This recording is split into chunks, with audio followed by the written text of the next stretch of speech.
Здравейте! Как сте? Да сте живи и здрави? Сокере с ми чай. Се шаман ги ми чай, дикаман ги телевизор. Да, дика. Котър си ян ми чай. Сомотос? Шукар. Аз съм циганин, македонски циганин, ама обаче не знам добре да говорим ромски, цигански. Македонски, цигански ми хубаво да знае всеки езици. Да, аз съм тук дойден в България, за което помагам на хората, аз съм гледач. И аз виждам работи, когато някой не може да ги вижда, разбираш? И помагам му на хората, когато нямат любов в финансовите работи, нямат добро, разбираш? И всичко му помагам. Много съм известен в България и мислям, ще ме знаеш или не ме знаеш. Не те знам, аз затова те питам и говориш хубаво. Да, аз се казвам Ритко се казвам, ама в българския пасапорт казвам се Пламен. Иначе в македонския пасапорт казвам се Фатмир. И така, сега имам тук в България, съм в момента в град София. Сега, ти ако имаш някакви проблеми, аз така от сърце искам на теб да ти помогна. И да ти казвам за...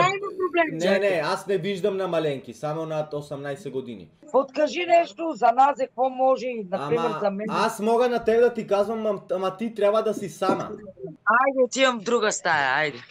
Сега съм сама. Добре, виж сега, аз работам с демони. Ти не трябва да се плашиш от това, аз мога да ти казвам доброто и да ти направя да ти бъде добро в живота, разбираш? Ага. Сега, ти трябва в ова стая да си сама.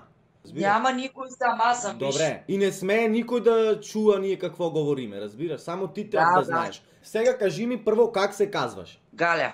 Галя се казваш, добре Галя. На колко години си Галя? На 42. Добре Галя. Дали си имала мъж? Дали си имала мъж, сега си оставена или как? Оставена съм, да. Виждам, ще си оставена, имаш с него и деца, така ли? Да. Колко години ти са децата? Те са големи на 16, 21, 22, 19, 16. Имаш и мъжки и женски, така ли? Да. Добре.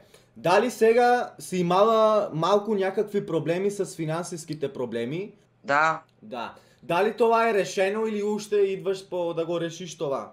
Трябва да го реша, да. Трябва да го решиш, така ли? Да. Вече ти много помислуваш на това всеки ден, помислуваш, се секираш, вътрешно в твоята душа имаш една голяма тежина и ти не можеш това тежина да извадиш